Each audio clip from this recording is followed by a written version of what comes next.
Hey, my name's Steve and I'm an ER doc, and I've had the pleasure and excitement of working this past year in the ER during the coronavirus pandemic.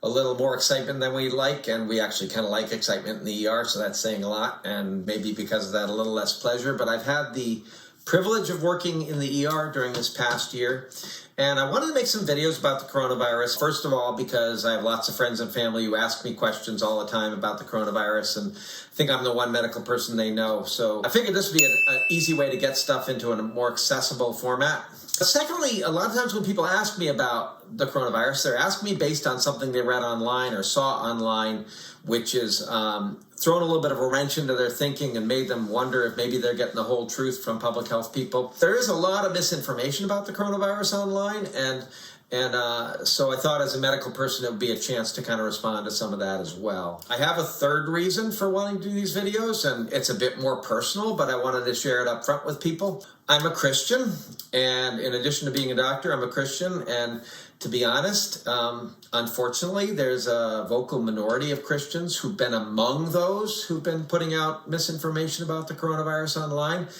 So I feel a little bit of a personal obligation as a Christian and a medical person to respond to that. So that's another little part of me that I wanted people to know about up front. Not a public health person. I've taken courses in public health, but never really got around to finishing a degree.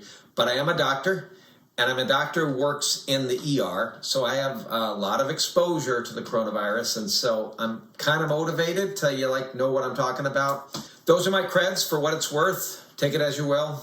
But that's where I'm coming from. A couple things on what I'm going to do. I'm going to cover a lot of different things. I'm going to talk about the masks. The first few videos are going to be about the masks. I'm going to talk about the vaccines and get myself in real trouble with that one. I'm going to talk about the numbers because there's been a lot of talk about the numbers not being accurate. And I actually think the numbers probably aren't accurate, but that's a little teaser for later. Please stay tuned. Going to keep everything short because I get totally boring if I talk too long. I want to say one other thing about what I'm going to talk about. There's actually a lot of coronavirus conspiracy theories out there, and if you've been online at all, poking around, you'll see those, right? I'm not going to talk about those directly because I'm not really an expert on that kind of stuff. I'm more of an expert on the medical stuff. But what happens is when people are doing that whole conspiracy theory thing, they try and take stuff that's medical that supports their point of view. And that's what they kind of focus on. And unfortunately, a lot of times they take a wrong take on it. So it's those things I want to talk about because those are the things that confuse people.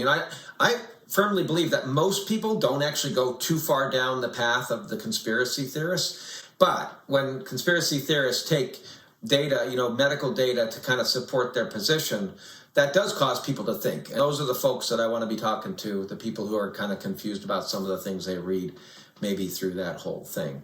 Last thing I want to point out is why now? Why am I doing this now? Everything's better, right? Cases are down, deaths are down, vaccinations are up. Aren't we pretty much done with this? And I have to tell you, we're not done with the coronavirus till we see it rapidly receding into the distance in the rearview mirror, and we're not quite there yet. You've heard about the mutations. India's getting hammered with the mutation right now.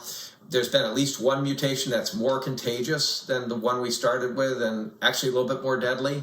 One of the things that still keeps me up at night, I'm sleeping much better now, but sometimes I wake up worried about this, and that's that we might get a mutation that has a much higher mortality. The previous two coronaviruses we had in this country had a much higher mortality, above 10% for each one of them, and that's way higher than the mortality for this one. I don't know any microbiological reason why we shouldn't get a mutation that has more of a 10% mortality or something. And if we get that, especially if it's coupled with a mutation that's resistant to our current vaccines, I have to tell you guys, it would not be an exaggeration to say you ain't seen nothing yet, because that could be a disaster. And I don't know how likely it is. I hope it's not likely at all. I hope it's not going to happen, but that's why we're not done until we see it way off in the distance. The longer this virus is floating around infecting people, the more chance it has to make mutations. That's the one thing that still occasionally keeps me up at night. So I'm generally pretty happy,